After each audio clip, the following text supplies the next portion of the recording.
کریم آقا علیہ الصلوۃ والسلام نے ارشاد فرمایا حب ابی بکر و شکرہ واجب علی کل امتی.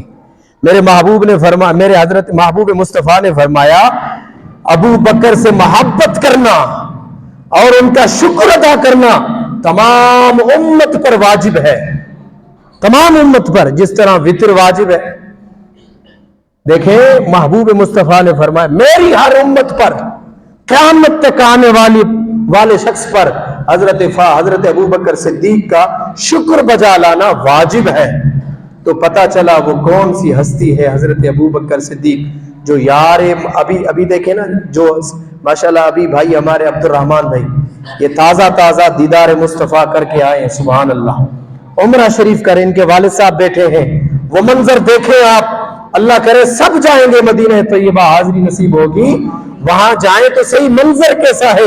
ایک ہی روضہ اطہر میں جہاں رسول اللہ کا گنبد ہے، اس گنبد خضرا میں محبوب مصطفیٰ بھی سوئے ہوئے ہیں، محبوب کے یار بھی سوئے ہوئے ہیں، اور حضرت فاروق اعظم بھی سوئے ہوئے ہیں.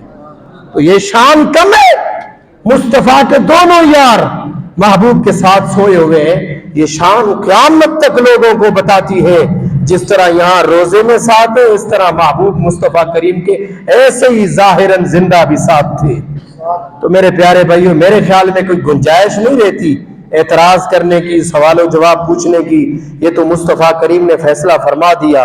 عاشق کہتا ہے محبوب مصطفیٰ نے یہ ارشاد فرمایا اے صدیق اکبر یار غار، اس لیے کہتے ہیں غار ثور کے اندر.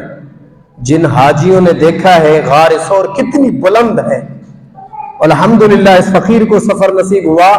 ہم نوجوان ہیں، تھک گئے، خدا کی قسم حضرت ابو بکر صدیق نے مصطفیٰ کو اپنے کاندھوں مبارک میں بٹھا کر محبوب کو اوپر لے گئے.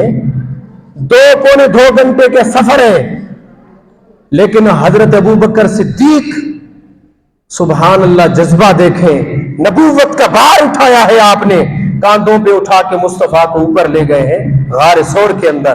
تو میرے محبوب نے فرمایا اے ابو بکر صدیق جس طرح تو نے میری حفاظت کی، دشمنوں سے بچایا، بچانے والی ذات میرے رب کی ہے، مجازی طور پہ جس طرح تو نے میری چوکیداری کی اور دشمنوں سے بچایا.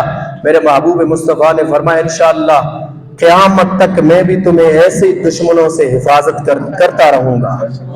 آج مصطفیٰ نے ثابت کر کے دکھایا، غار میں تو ابو بکر صدیق نے حفاظت کی، ابھی مزار میں میں نے اپنے یار کو ساتھ سلا دیا. یہاں دشمن نہیں آ سکتا ابو بکر صدیق کا. ہاں جس کی دل میں پیار و محبت ہوگی صدیق کی، وہی روزہ اطہر پہ جائے گا، سلام بھی پیش کرے گا. میرے محبوب نے فرمایا جو مجھے سلام پیش کرنا چاہتا ہے اور چاہتا ہے کہ میں ان کے سلام کا جواب دوں، تو پھر میری امت پر یہ واجب ہے حضرت ابو بکر صدیق کو بھی سلام کرے اور حضرت فاروق اعظم کو بھی سلام کرے. اسی امت کے سلام کو میں محمد الرسول اللہ قبول فرماؤں گا. تو یہ نہ کہیں کہ دور سے کھڑے ہو کے صرف مصطفیٰ کو سلام پیش کریں، نہیں، اگر محبوب کو سلام کرنا ہے تو صدیق کو بھی کرنا پڑے گا، فاروق اعظم کو بھی سلام پیش کرنا پڑے گا.